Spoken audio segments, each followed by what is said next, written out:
Today on the Philly Talk podcast, we are going to go over two rumors linked to the Eagles from the Carolina Panthers. One I believe and I want to go pursue. The other one I'm like, huh?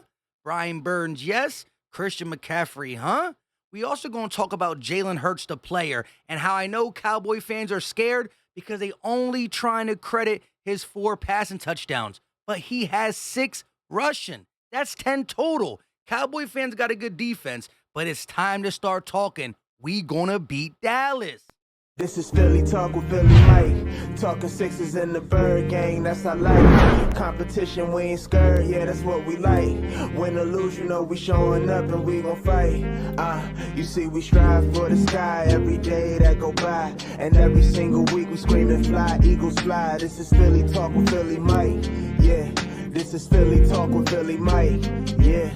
What is going on, everybody? I go by Philly Mike, and this is the Philly Talk podcast. And today, we got some things to talk about. But before we do that, Eagle Nation, help your boy out. Be better than a Dallas Cowboy fan and hit that like button. It's free, and it's for the 5-0 Eagles. Subscribe, ding that bell so we can grow notification gang. And check out the link in the description. It's not working for all Androids. You're still getting out some bugs. Some Androids, yes, but most not. But if you do have an iPhone and you didn't do it, join over 300 people, and we are working for Android. Y'all will be in the conversation soon. Let's get into the first news and rumors. Thomas R. Peterson did a good job explaining how explosive Brian Burns was last year's tape when he was watching Reddick. He said he jumped off the page. If there's a chance to acquire that kind of talent at the age of 24 from a crumbling Carolina Panther organization, do it. And I agree. Even this year, he's been good. 4 sacks in 5 games. That Carolina defense is not really good, but he's still been a bright spot. 4 sacks, 5 games, only 24 years old. He would only cost like $2 million against the cap this year. It could be done. We did lose Derek Barnett. The rotation has still been good. We're still top 5 in sacks, but we can always be more explosive off the edge. It's no if, and, or buts. We are still down 1 pass rusher. Whether we like Barnett or not, he played some snaps. Still could use a body in there. The fresher they are in the fourth quarter, the hungrier they can come. I want this as a possibility via trade before the deadline or at the deadline. But the next one, I'm not too sure. Why go get Christian McCaffrey? We're already running the ball really good with Miles Sanders and company. He's a top 5 running back. He's probably going to walk at the end of the year. How much longer is this contract? Now, I do know, and I did read, that Carolina would have to eat a lot of it. So you would not be getting him at a huge contract. Is he not what Miles Sanders is? A guy who we believe in when he's healthy, but has been nicked up a lot? And even still, if they eat some money, he's going to cost something. So, I mean, people are calling this the possible Jay Ajayi move. I don't know. I'm not really willing to go there. There's a lot of other spots I would look at before that. And let's see what the Miles Sanders situation turns into. Maybe he does take some type of haircut at for his paycheck that we can still work something out. I don't know if this is even a real possible. I don't know why this is talked about, but according to CBS, he's a landing spot via Cody Belgium, CBS Sports. It might be CBS. Bull. You already know. So I'm not a big believer in this. Brian Burns, on the other hand, I would definitely look at acquiring. Now, this is what Cowboy fans did today. You could tell they're at an all-time low. They don't know if they want Dak Prescott back, and they're trying to make this guy seem like something he's not. He's a backup. The dude threw for 100 yards.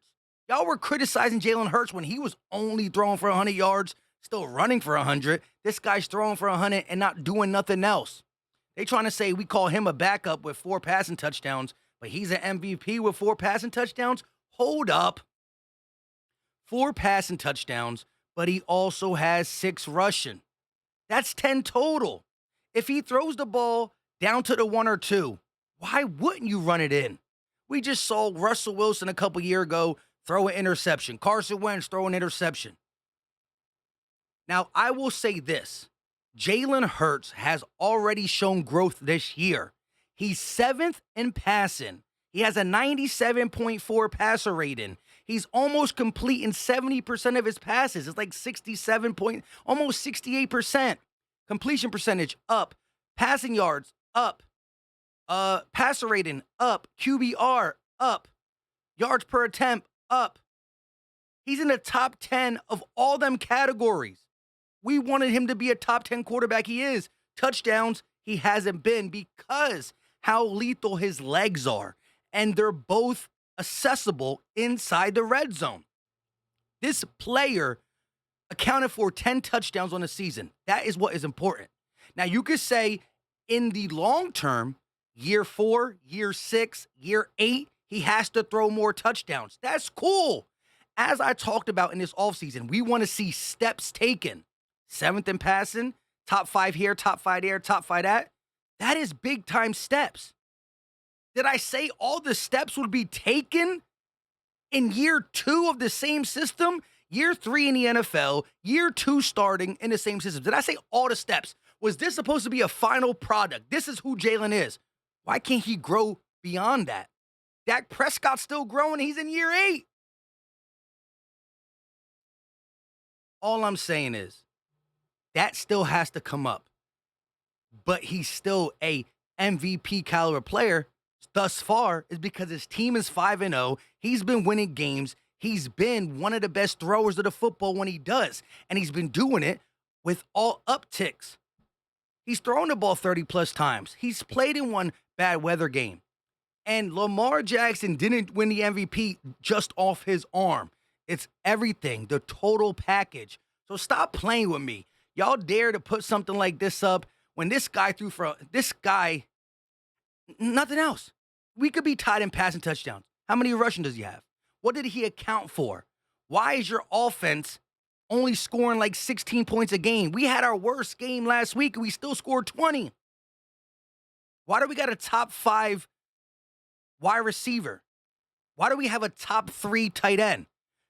If he is a running back that throws the ball, that's what y'all try to really say. He's a running back that throws the ball. Well, name me a running back that's 7th in passing yards and can get a tight end in the top 3 and a wide receiver in the top 5. You let me know who that is. This is what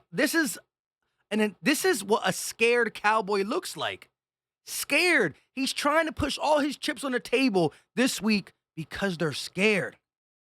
Now they're trying to play, well, we are the underdogs. Listen, y'all can take whatever y'all want. When we beat you, I'm coming after every single Cowboy fan that is listed on Twitter, that is listed on my YouTube channel, that I work with or comment on this channel. We coming. We coming. And tomorrow, it should be a 3-on-3. Me, LB, and Joe Castro versus CFT, J-Tuck, and possibly James. Big game James. Now, before I end this, I will say this. The Cowboys' offense stink.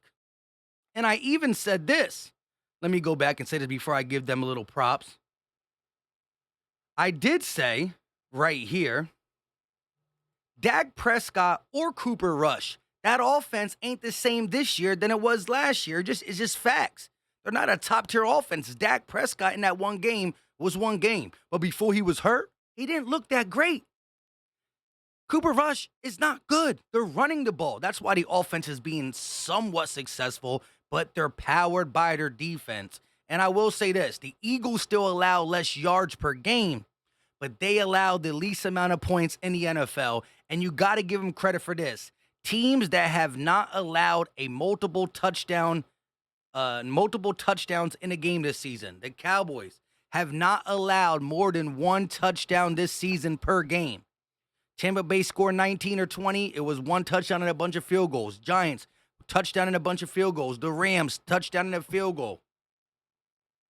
They have not allowed more than one touchdown in a single game. Well, guess what? The Eagles are going to put up about 24 to 27 points. That is what we're putting up. I'm not going to come out and say 30 burger yet. I want to do my due diligence. I'm going to watch tape on the Cowboys. We can't come out super screen heavy against the Cowboys. Get some screens, run the ball right at Micah Parsons. You run at the blitz. You run at the blitz. But we're going to have to mix some stuff up. We're scoring at least 24. So let's see if this Dallas Cowboys offense can score at least 20. It's a really good defense. But it's not the 85 Bears. 5 games, 1 touchdown per game. That's cool. The Giants' offense ain't that good. Stafford and the Rams are struggling. They're not putting up points on anybody they play. Y'all want to laugh at the Vikings? They're a top 15 offense. The Lions is a top 15 offense. The Jags, I think, is numbers 15 or 16. The Cowboys might have went against some good defenses in the Bucks, the Giants, who else? The Rams, maybe. But they're not going against good offenses. So they're holding bad offenses to lower points. Well, guess what? This Eagles offense, let us get up 14-0 in the first quarter. Y'all don't got the firepower with Cooper Rush to come at us. So we're going to talk about the Cowboys a lot more. We're going to have the normal collabs. We'll have the Eagles-Cowboys roundtable. A lot more stuff coming. I give their defense credit, but it's not enough to get them the dub. And 6-0 going to our bye. Nighty-night. Cowboys hung in there with Cooper Rush when Dak Prescott was so-called gone. Is he going to come back? When is he going to come back? Blah, blah, blah, blah, blah, blah. Right now, the Eagles are in first place. With a running back. Shush. I hate that. That is what I hate. And they know. The ones that they know how to push my buttons. But if I don't know you as a Cowboy fan, I don't respond. And I don't even really respond to the ones that I know. And I want to know, do they really believe it or not? Because we heard some compliments from CFT on the channel. We just did a NFC East roundtable. I heard the compliments.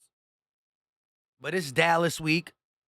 They don't care about us, but they're going out their way to make things like this? Huh? Who? Just look up a Google search. Ain't no way anybody in their right mind will believe something as dumb as this. Really? Leave your thoughts in the comment section, Eagle Nation. All comments, I love it. Y'all inspire me. Y'all make me think about certain things. Give me your honest take on this week. It's Dallas week. Talk trash in the chat. Let us know if you're nervous. Is their defense real and through your eyes? Let us know all that stuff in the comment section. Plus, don't be afraid to help your boy out and hit that like button. It goes a long way. Subscribe if you are new. Almost 26K. And let's grow notification bell. Ding that bell. Double check if it's already done. We out. Peace.